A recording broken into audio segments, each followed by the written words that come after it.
Grit has been a big part of my life and my career with football, but not only just on the field, but off the field as well. So I'm fired up for our guest today, Lara Jones, author of the book Hunt or Be Hunted: How Anyone Can Develop Grit and Lead Like a Legend. Lara, originally from the UK and now residing in Arizona, has a track record of skyrocketing companies into multi-million-dollar empires. She has been crowned the worldwide Stevie Award winner for Woman of the Year, Female Entrepreneur of the Year, Female Executive of the Year, and Best Female Thought Leader of the Year for her creation of the Global Grit System. Lara, you're a beast. Thanks for coming on today. Thank you so much, Bruce. Wow, what a great intro. I really appreciate that. It's great to be here. And I think I could get away with calling you a beast because I know you're into CrossFit and you work your tail off each and every day. So I knew you would take that the right way. You know, sometimes Oh, like yeah, for sure. I'd be offended if you didn't think I was a beast, Bruce. Come on. I love it. Yeah, I'm a competitive athlete as well. I train very heavily, about 10 to 11 times a week, and got some competitions, throughout the year. One of which is High Rocks. A lot of people haven't heard of it, but it's HYROX. It's amazing, and anyone can really participate. You can do the open or the pro, and of course, I always do the pro because I train with the same weights.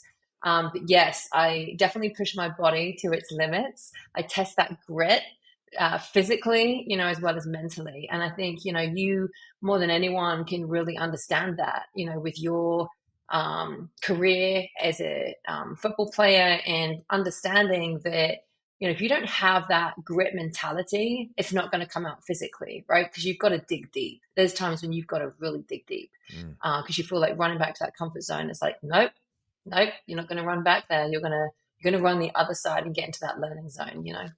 Well, I can't wait to dive into it because this book is great. And I want to get into your global grit system, the four types, and all that and hear all about it. But hmm I do want to start too because you have a very heart wrenching story that took a lot of grit. Yes, I do, Bruce. And the story is that 2 years ago, in fact, 2.5 years ago now, my youngest son passed away, and I nearly lost my life. And I tell you something, I've been through a lot of grit in my life. There's a lot of other stories I could tell you on here, but by far, that is one of the most profound and heart-wrenching and terrifying experiences I've ever been through in my life. And if I didn't have the grit, which I've created as an acronym, but if I did not create that as an acronym, I probably wouldn't be sitting here today talking with you Mm. because that required a lot of different skill set to try and get through that. And basically, what happened, Bruce, if you don't mind my sharing, I'll tell the Well, listeners what happened. Well, I was going to say, hold that thought for 1 minute. I'm going to hit this intro because you and I have talked, a bunch throughout this past year. And I mean, I give you so much credit. So I can't wait to hear it. I'm going to hit this intro. I want to get your feedback on what you think of this intro. And then we're going to get into your awesome story. Hey, I'm Bruce Gradkowski, founder of the Alpha 5 Method. We're going to be talking to some of my friends, former NFL players, other high achievers, entrepreneurs, people that have beat cancer. Those are the kind of people you're going to be hearing from on the Alpha 5 Method podcast. So what you think? Is that all right? Was that intro? What a great intro. I love that, Bruce. That's awesome. I love that. Well, I That knew is amazing. I knew I had to step up my game because having you on the show and just us talking throughout this past year and you writing this book and seeing how hard you're working at that, I'm like, man, she is pushing me. I need to do better. So the Alpha 5 method is compliments to you as well because I saw you behind the scenes, crushing this book and getting it done. Absolutely. Well, and also I was traveling a lot, because I traveled all over the country as a keynote speaker as well. So, whenever I'd have an opportunity, if I was on the plane, I'd be writing the book. Anytime I got, I'd be on it. So, yeah, I'm very disciplined, as you know. And I think, discipline is a huge part of grit. I think grit is discipline. And if you don't have that, it's something that you can train yourself to have, Mm. right? But you must have discipline in your life and real focus to be able to stay on that path and stay gritty, right? And that Which, that's a great point because I think all of us wonder too, like, can we build grit? Like, and you can also, I feel mm, like I look at my own life and sometimes I'm like, I think you can lose it as well. Like, I can't be getting yeah. soft over here. And that's why I'm Right. excited as I dive into this book. Well, I actually describe grit as a muscle, and you've got to keep using it. You've got to keep honing those skills to be able to just keep sharpening the tool, right? It's like being an athlete. If you don't train every day, you're going to start to lose muscle, right? You're going to start to lose your skill set. It's the same with your mind. Like your brain is a muscle, and you've got to be using it every single day in ways that maybe you hadn't thought of before, right? Pushing yourself in areas where you thought that you couldn't go. But actually, when you really try and you focus and you put the discipline in place, you can, and you'll be amazed at what you can actually achieve. And I know that, better than many people because there were times in my life where I felt that if I wasn't happy in a situation or I wanted to change something, most people would probably just stay in their comfort zone because it was easy, right? They found it comfortable. It wasn't scary. And I'm like, no, bring the scary on because that's how you grow. Mm. And I know we've talked about this, but that's something I did, 7 or 8 years ago now, and up and left my country and came here and haven't looked back, But I didn't know that I was going to face so much grit after that, right? I thought if I choose my grit, because I always talk about the grit you choose and the grit you don't, and I thought if I choose my grit, I'm going to be better prepared for when grit chose me. Mm. And I 100% believe that, right? I definitely think that the trials and tribulations that people go through in their life, you got to look back and reflect and learn from that and say, okay, what did I actually learn from this? What can I do differently? How can I take this and use it as a fuel rather than using it as something that's consuming me, right?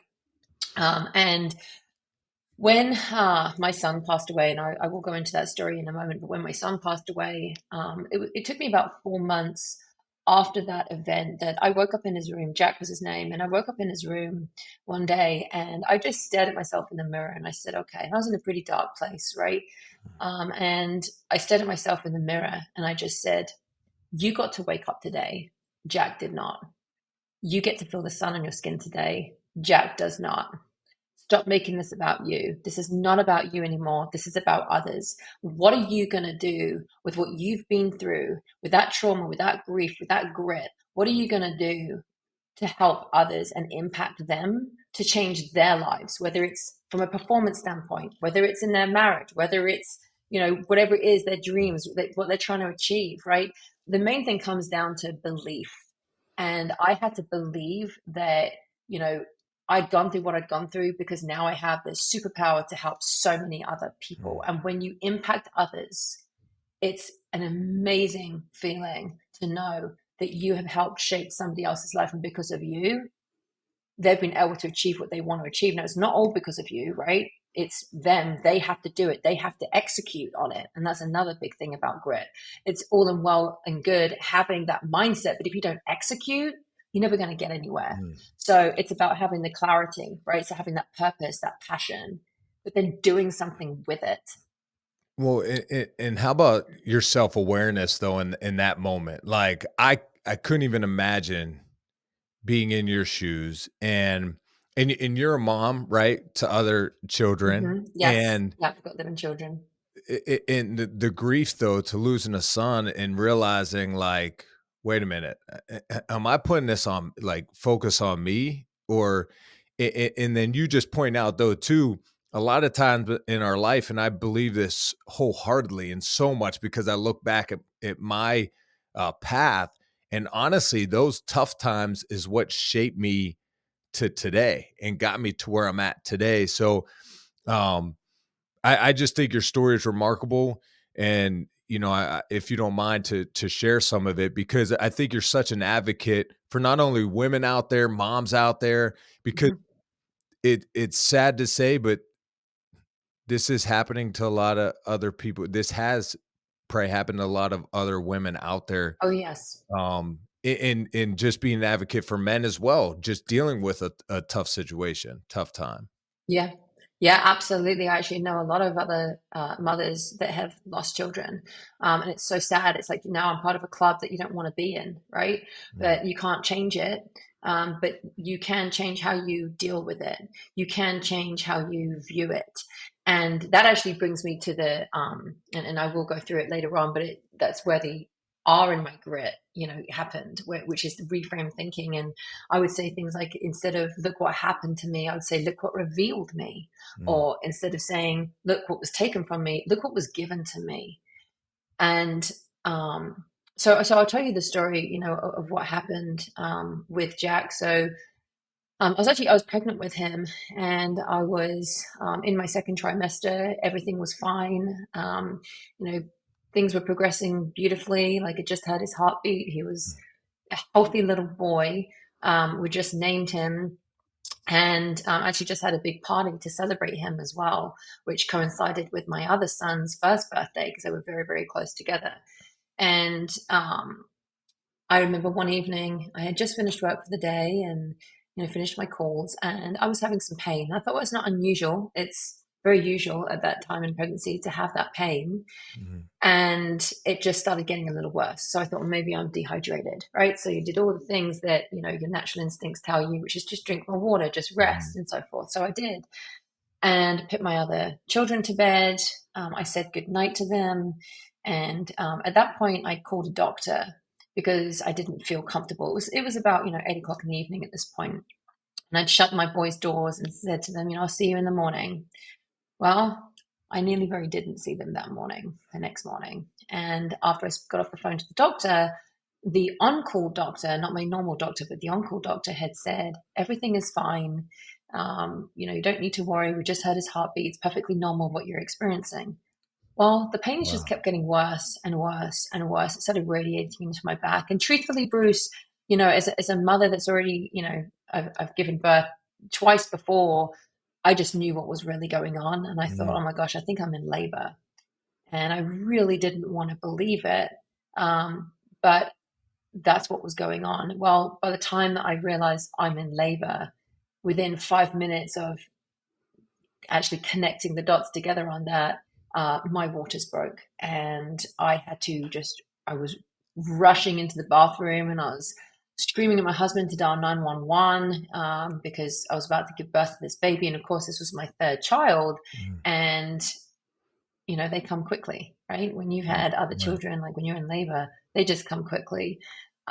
Well, I delivered that little boy on my own within 5 minutes of my waters breaking. It was Wow. so, so fast. And emergency services didn't arrive for 7 minutes. So unfortunately, he had passed away, and I was there laying like on the floor holding my child, Mm, just looking at him, wanting him to open his eyes, wanting him to scream, wanting him to cry, wanting him to just wrap his little fingers around my fingers. And I mean, I cannot tell you, just as a mother, that when you are holding a child of your own that has passed away and there is nothing that you can do about it, that helpless feeling that you have mm, is probably the most gut wrenching feeling you can ever experience.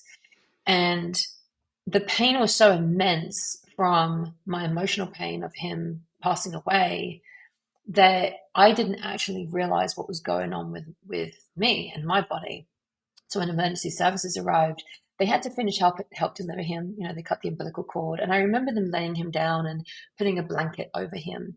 And I mm, remember seeing his little hand sticking out, and I thought, oh my gosh, like, why has this happened? Why has this happened? And I kept thinking, what did I do wrong? What did I do wrong? And you just naturally go to that. You blame yourself. And in that moment, the paramedics just said, "Ma'am, we have to get you to hospital. You're hemorrhaging." And so I was rushed to hospital. Now, in the confusion between my giving birth, being rushed to hospital, and I wasn't in the maternity ward, um, there was a lot of confusion going on between the doctors and nurses. And then the on-call doctor came on, and then I think there was a lot of confusion. The paramedics had called ahead a blood transfusion. The on-call doctor had cancelled that blood transfusion, saying that she thinks she could stabilize me. Very, wow. very wrong. Because what happened is I had a retained placenta. And if you don't get the retained placenta out within 30 minutes, it can kill you, Mm, either through blood loss, or through infection. And in my case, it was blood loss, and I was just continuing to bleed. And for about 3 hours, I was bleeding. And how I hadn't passed out before that, we still don't know. But I just remember sitting bolt upright in the bed, and I stared my husband in the eyes, and I said, "Get me water. I'm going to die." It was like an instant feeling. I just knew Mm. I could feel it, everything just draining. And he said, you know, no, being, he was a former Marine, and he was very adamant. No, you're not going to have any water. You've got to have surgery. And I thought, dang it, man, this is not the time to argue with me. Like, get me water. I'm going to die. And to any of the listeners out there, I'm sure that however many husbands might be listening to this, how did you know I was going to win the argument, right? The wife always wins. And so, and as I'm feeling these intense feelings and just everything just draining away from me, I don't think he just realized the gravity of the situation. But Bruce, I had to take responsibility, and I knew that if I didn't try to get someone's attention, he was about to now watch his wife die after he just watched his son die. And my hearing started going, my eyesight started going, and my blood pressure just plummeted. And a nurse came running in, and I tried to shout nurse as best they could, so they could hear me, because it was also during COVID, by the way. So I was in like a sealed room, and I was concerned they wouldn't hear me screaming.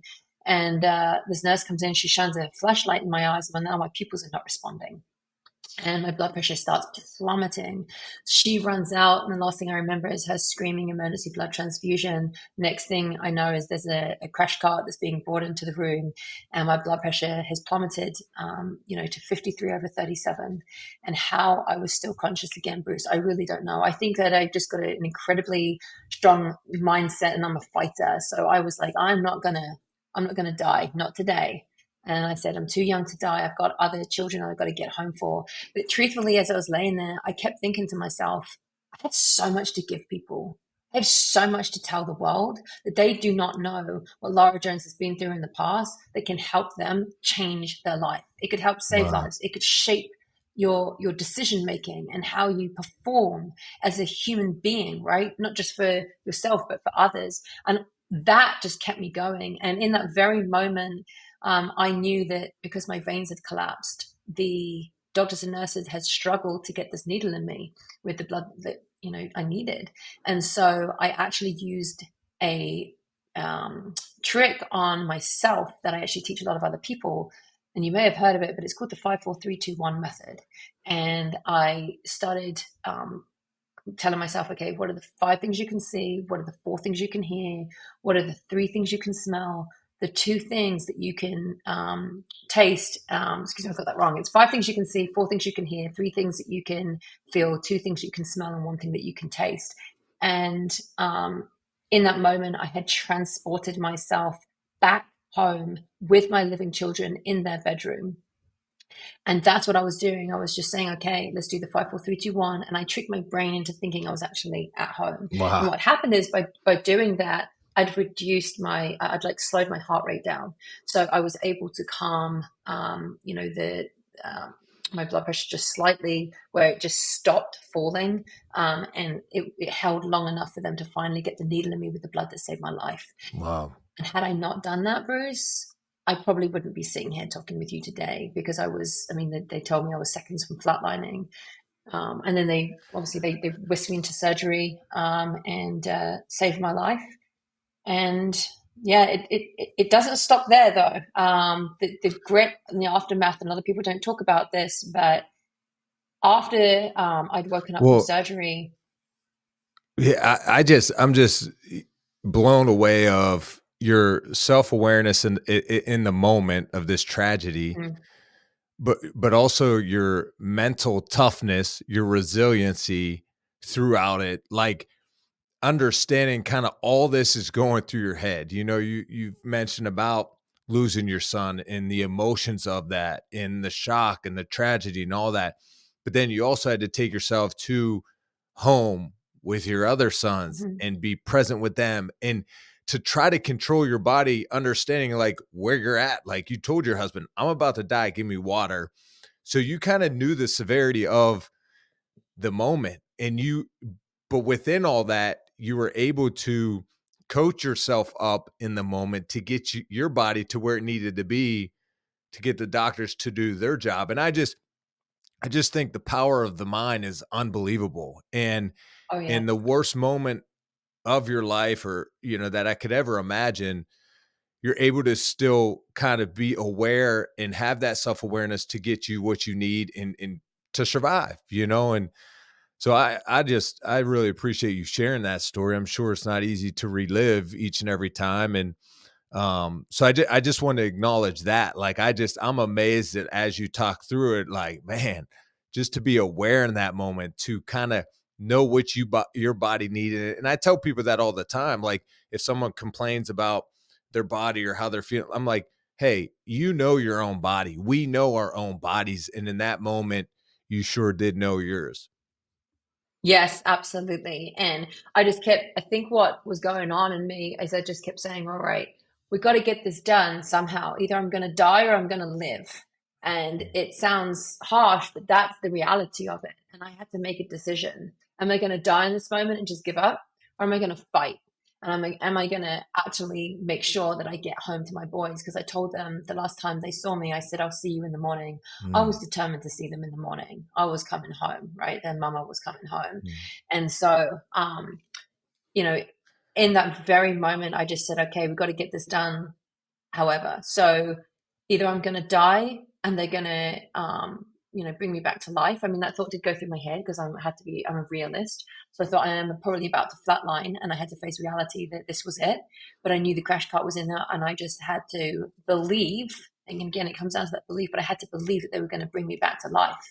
I was going to fight till the very, very end.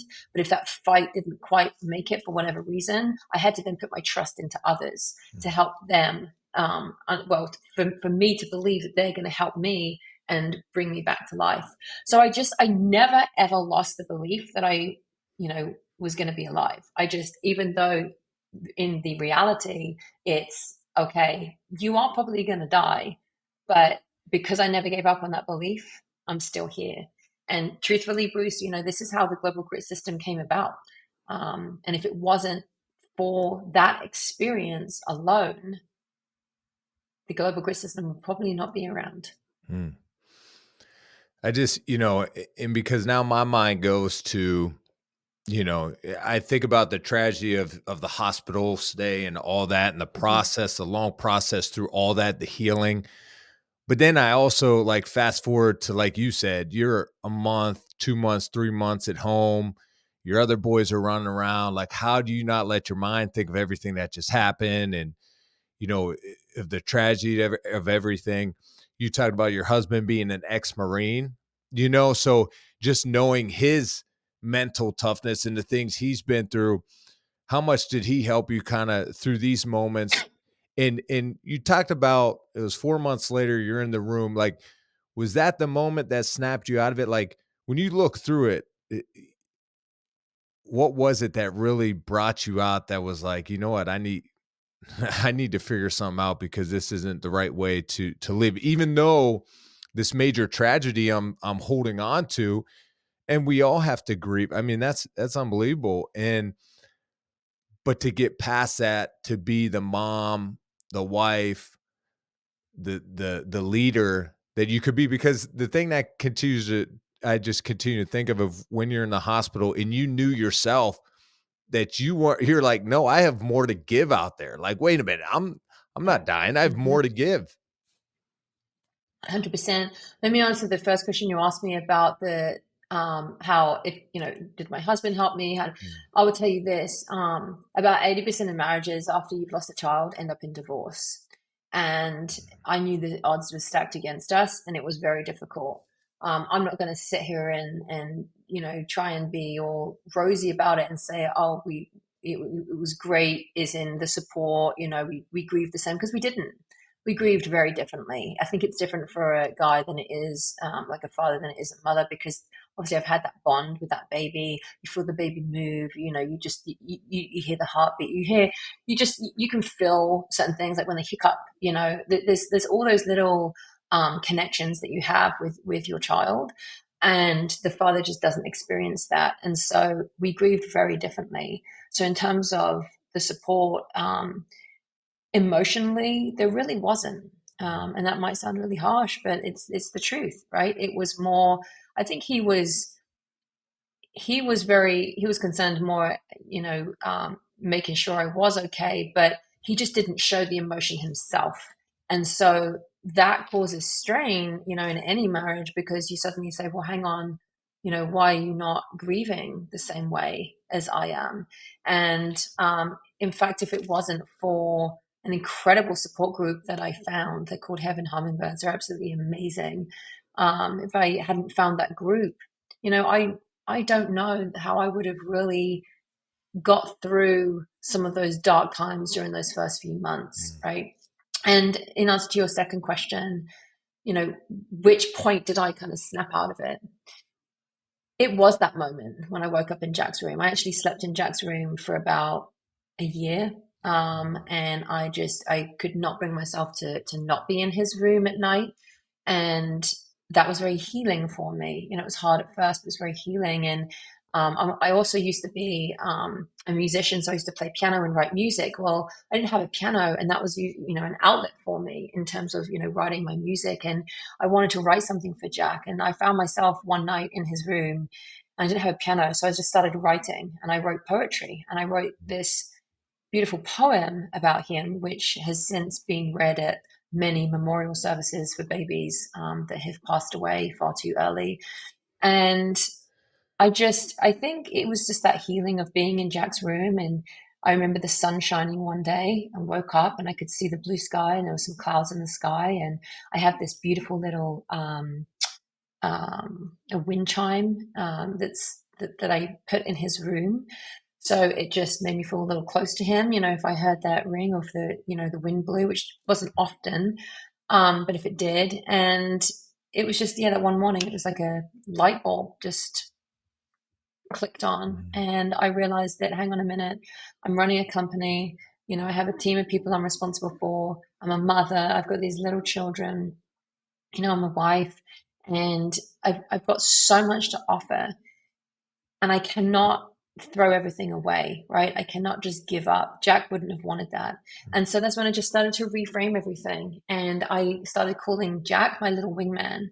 And I actually wear, here, I'll take it off and show, but I actually wear, there's a beautiful little pin I have of these baby feet that I wear every day. And that also helped with the grief. So if you can see that Oh, there, yeah, I wear those every day. And that's just a reminder that when I feel like things get tough, and anyone could do this, right? Doesn't matter what you've been through. It doesn't have to be as severe as losing a child, but whatever you've been through, have some sort of a reminder that in those dark moments, or in the times when you feel like it's getting tough, you have a reminder. Like for me, it's this, right? It's the little pin. And I look at that and I remind myself of why I'm doing what I'm doing. And when you wake up every single day with your why, and you know that you have that purpose and that mission to fulfill that day, you're not going to run scared. And honestly, Bruce, that's what got me through every day. I would wake up every morning knowing what my mission was that day, which was to impact at least one person for at least one day for every day that I'm breathing. wow. And that's what I live for. That's amazing. And that was one of the things I got from your book. Why do I do what I do? And what's the bigger why? And Yes. I'm all about that too, because with this Alpha 5 method, that's what I think. I mean, that's where it starts. Like what's your why? Like what wakes you up in the morning? What's your purpose out here? And why are you doing what you're doing? And you kind of break that down in your book a little bit. How important was it through your process? Because I love your honesty with it all, because other moms out there that have experienced this, th- they're probably just wanting to give you a high five or just a little chest bump, like thank you for sharing your story and the realness of it.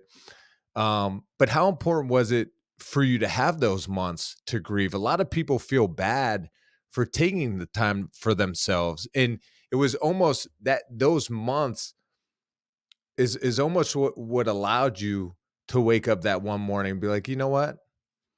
Okay, let's go. Yeah. Well, again, I'm going to be completely truthful. I didn't really get to have that time off per se because I was still a mother and running a company. Mm. So I didn't actually get the time I probably needed to recover. But what I did was I set little goals for myself and I said, okay, um, I'm going to go and hike, right? I'm going to go think of Jack and I'm going to go do something really, really, really tough. And when I say hike, I don't just mean, a little stroll or something. I'm talking about having 100 pounds on your back and going for like a 6, 7 mile hike with elevation, like scrambling as well. That's what I would do because that was just how I managed that pain. And so to get through those first initial few months, I wouldn't say that I had the rest that I needed, but I would just force my mind and my body to do hard things because I had just gone through something very hard, but I still needed to keep that muscle alive. I needed that mental resilience to be able to get through some of the tough emotions that I was facing. And so that was my way of being able to deal with it and putting myself in that difficult situation and saying, nothing is as tough as losing a child. So you could throw whatever you want at me, but nothing is as hard as having to choose whether to bury your child or to cremate your child. And because of that, even to this day, Bruce, I still put myself through tremendously hard things, as you know, because you've seen some of my Yeah, that's my why I'm not. videos and photos from the I'm not coming out. competitions. But I'm not coming to work out with you. I test it. I love my workouts, we will get and you out here, Bruce. I would like to We see will it get you though. out here. Yeah, it's a lot of fun. It's a lot of fun. But yeah, so going back to what you were saying, I think that, and this is something else that a lot of people don't realize. Obviously, I was in a unique position in the sense that I was running my own company, right? So I am the leader. Whereas if you're working for a company and say you're a W-2 employee, and this is something that I've come across because I've met other parents that have lost children. If you're a W-2 employee, there's a lot of pressure put on, not always, but certain companies may pressure you to come back when you're not quite fully ready. And physically, you might be healed, but not mentally. And if people don't have a type of system or a way to help them get through that, that's when suicides can happen. That's when mental disorders can take place. And it's when the breakdown of marriages, relationships with others, because again, a lot of people don't realize that you have secondary losses. When I lost Jack, and I chose to have him cremated, and I brought his urn home, I would have some people come over and they wanted to pay his respects to him. They wanted to see me. But then equally, I had people reach out to me saying, well, you'll get over it. Just have another child. And Wow. oh my gosh, I'm telling you now, that is not the thing to say to someone that's just Mm. lost a child. You don't replace a child. And sometimes if you're not sure what to say, it's better to not say anything, but just listen, right? Mm. It's just listening.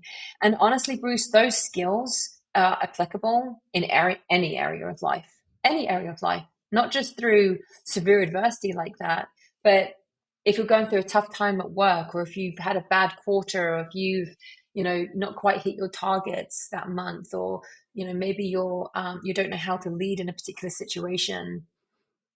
Sometimes you just need a listening ear, right? So you can bounce ideas off, and or just get it off your chest and just talk. It's really applicable in any kind of situation. But when adversity hits, people go into this fight or flight and they start to panic. Not everybody, but most will start to panic. And that's when most will run from their fear zone back to their comfort zone. And I talk extensively on this about how do you stay in that fear zone, because that's essentially what I did. I stayed in that fear zone for those 4 months, and I just worked harder and harder and harder to make sure I didn't go back to my comfort zone, because I could have quite easily given everything up and just said, screw it, I'm going to Mm. go and work for somebody and just live a quiet life and, become a shadow of the person that I was. Instead, I've risen so much higher than the person I actually was. And I've realized what's important in life. And that is about impacting other people. It's not about you, right? It's never about you. It's about others.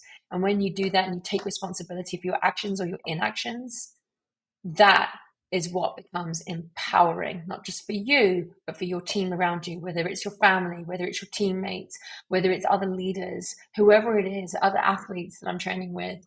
You become this unit and you just become stronger together. Mm. Well, I love that. I mean, that's where real fulfillment comes in when you're helping others. And I just look at as I listen to your story and all you've been through and knowing the hard work you've been putting in to write this book, that's got to be a huge weight off your shoulders or just a huge sense of accomplishment to get this done. Yeah, well, Bruce, you know how hard it was to write a book while also doing everything else, in terms of I was still traveling. I was traveling all over the country and, because one of my favorite things to do is to help so many other people. And so I give workshops in the programs and the keynote speaking. And I was traveling while writing the book and being a mother and running a company. And a lot of people say, well, how do you do that? And I said, read chapter 6 of my book. It's called Get It Done, right? You just got to get it done. But I have very specific methods and strategies of how you get things done and still remain disciplined and still are able to continue with the rest of the other activities in your life. Because if there's one thing, and I know you know this about me, Bruce, but if there's one thing that people should know about me, I will never give up my fitness, and I will never give up my travel, and I will never give up my kids. And so for me, it was okay, how do I now throw something else into the mix while doing all of this? And I realized that the most important things, because I have something called the 5 pillars, which I talk about in my book. And one of those 5 pillars is I get 8 hours of sleep a night. And people are like, you're crazy. There's no way. There's no way you can get 8 hours of sleep. I said, yes, I can. I'm very disciplined. And it's amazing when you follow those 5 pillars that I talk about in the book, the amount of things you can actually get done is incredible. Like I feel like I'm this superpower that I can just get anything I want to do. And you know what the secret is? Following those 5 pillars and Mm. actually listening to your body. And it's very basic, actually. It's not even complicated. It's so simple. And that's really how I discovered the 4 elements of grit, which is, broke grit down as an acronym. And then you've got the 4 types of grit. And we might need to go into, Bruce, which type you think you are. I think I already know which type you are, What, but what type would you say I? Because I love it. The acronym for grit, right? Can I yeah. say it? Yes, yeah, Because absolutely. You can. Yeah. yeah, because you've mentioned it a few times. So get it done, right? The G is for get it Mhm. done. Reframe. I love the reframe. Like reframe your thinking, impact others, and take responsibility. I mean, taking You got it. responsibility, that's the accountability piece of anything you do is tough. And I being around teammates, coaches. So I love that. I mean, I think about that all the time with the acronym because it's hard to put it together. You put it together so nice and it makes so much sense. Oh, I appreciate that. And you talk about the take responsibility, it's so important. So the ownership part of it is you've got to say to yourself, if I take this action or if I don't take this action, what are the consequences? What are the consequences? And you need to own that. And you need to be prepared to own that. And if you're not ready to take ownership of that, then you need to figure out how to take ownership of that, because that is the sign of a good leader, is somebody that can understand that any type of action they take or inaction, as I just mentioned, what is that going to lead to? Is it going to lead to change? Is it going to lead to fear? Is it going to lead back to the comfort zone? Where is it going to take you? Where is it going to take your teammates? And to get it, I mean, I think everybody listening to your show, Bruce, knows that you are a get it done person, right? You are the G in grit, and I'll talk about the 4 types, and I'm happy to talk about that. But Yeah. the G is the go getter, right? You are undoubtedly a go getter. I know enough about you that I mean, you are 100% a go getter, and it's extremely important to have grit. Or to be able to develop grit, I should say, you've got to develop that piece of it. Mm. And I think that's the one that a lot of people do struggle with. They love the R in grit because it's reframing thinking, and you're thinking about, it's more analytical, and you're having to think about a situation differently, and how do I approach this in a different manner that's going to create a better outcome. But again, even if you master that piece of it, if you master the art, if you don't have the G, you're not Mm. going to execute, and therefore you're not going to get things done. So they're all equally as important as each other. And the I is impact others. Well, how are you going to innovate? Because as a leader, you have to.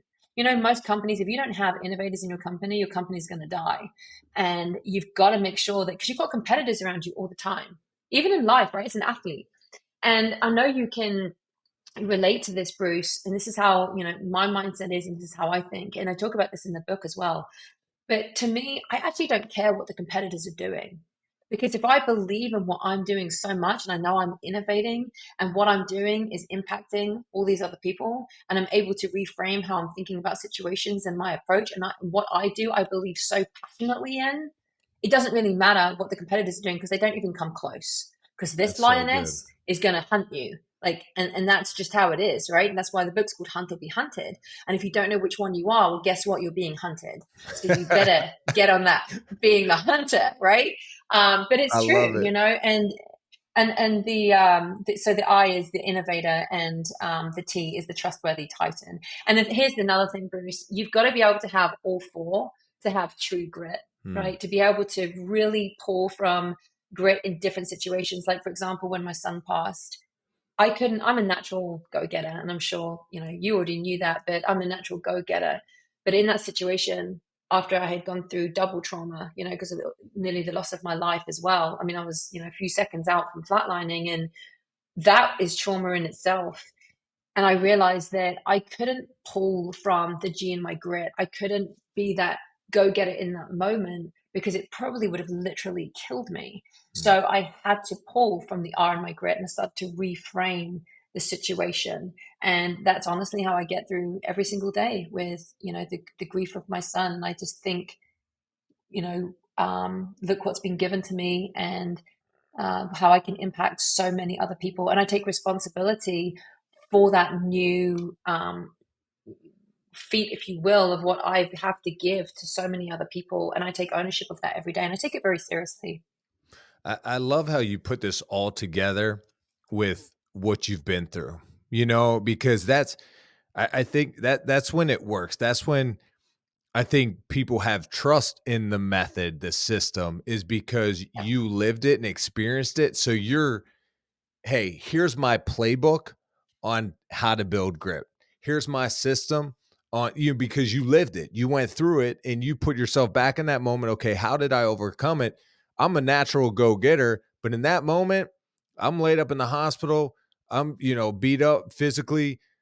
I got to reframe my thinking. And so like just the different pillars of your grit system, it's cool to see because I love it, man. I love hearing people's stories and the mindset it takes to be successful. Because a lot of times, too, people think being successful is making $1 million, or they put it materialistic wise. But a lot of times, too, and I've had my cousin on this podcast that was addicted to drugs. And success to him, though, was overcoming that. And how can he eventually be a good husband, good father when that time came? He wasn't married. He didn't have a girlfriend at the time, none of that. But if you want to grow as a person and be ready to be a dad and to be a husband, yeah, you got to get over that in the moment. And that's success, So I Mm-hmm. love how you describe grit and what it takes, because I believe, you have to have grit in whatever you do to be successful and get through, Oh, because yeah. those nasty times come and you better be ready Mm-hmm. for it and be able to know how to overcome it. Absolutely. And I always say this to people: I say, every setback is a setup for a Mm, comeback. And that's for so sure. important for people to remember. They have to remember that. So, And I also like what you said too about you never worry about what other companies are doing and so forth. And mhm, I talk to our team, the teams I'm a part of, the teams I'm coaching, is that like focus on what we can control, because I know a lot of times in exactly. life we worry about our boss or our coworker, or why are they wearing those shoes or dressed like that. Well, bring it to yourself. What do you control? And that's your attitude, your effort, and your preparation. And I love that you have me quoted in your book at the beginning of Oh, it. yes. Let's see if I can get a good focus on Bruce, this. But you are in that book, my friend. You are in that book because I absolutely love what you said. And when I interviewed you for the book, and that particular point that you just made, that's featured. I think that's in actually chapter 1 because it was so Mhm. profound. I wanted it like right at the start of the book because it's so true, right? It's why you worry about what you can't control? How is that serving you? That's what you should ask yourself when you feel anxiety or you feel fear or you feel stress and you're like, oh my gosh, I've got this gritty situation coming. How is it serving you to worry about the things you can't control? Hmm. Focus on the things that you can control, not worry about the things you can control. Focus on the things that you can control. Because when you do that, you become empowered and you got to take it one step at a time. And actually, in the book, I talk about the Eisenhower matrix, and that's in chapter 6 of the book, where, a lot of people will say, well, I have this adversity hitting. I've got so many different projects I've got to do, and I'm not sure how I'm going to achieve this or that. And my boss is asking me for this, or, I have leaders say to me, well, my team aren't doing this. And I say, well, how many of your people are in the important and not urgent box? Because most people think they have to be in the important and urgent box. And that's when the stress kicks in, right? That's when the fear starts to kick in. If you can get yourself out of that box and you focus on what's important and what's not urgent, then the fear starts to reduce and you start to have control. And that's actually, I mean, I talk about this a lot with companies, but when you're in your comfort zone, you've got to have the G and grit, right, to get to the fear zone. You've got to have a get it done mentality to even cross that line.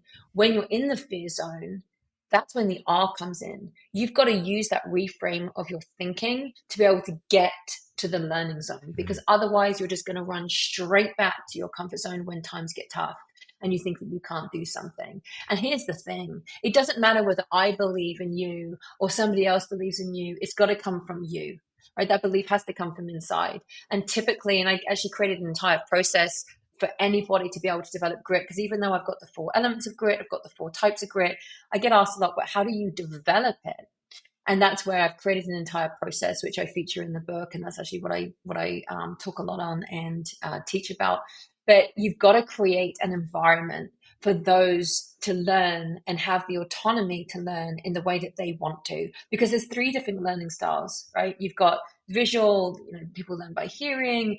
You've got practical. You've got to incorporate all 3 for a team, whether it's in as athletes, whether it's in corporations, even with your family, whoever it is that you're trying to impact and whatever you're trying to do to instill grit in them, you have to create that environment and let them have the autonomy to learn in the way that they need to. Hmm. That then starts to create the belief, and when you have the belief, it creates the motivation. When you have motivation, it influences how you think, and when you influence how you think, it changes your brain processes. It literally rewires your brain, Bruce. And so when that happens, you're much more likely to be able to adopt a growth mindset, which, of course, when you're in the learning zone, I talked about comfort zone, fear zone, learning zone, and then there's the growth. That's when you're going to start getting to the growth zone. But you have to go through that process. Once you're in that growth zone and you've adopted that growth mindset, that's then when you're ready to apply the very thing that you were trying to learn in the beginning. But if you don't follow that process and you don't follow the system in the way that I've created it and detailed it, it doesn't matter what you're trying to learn, it's not going to stick.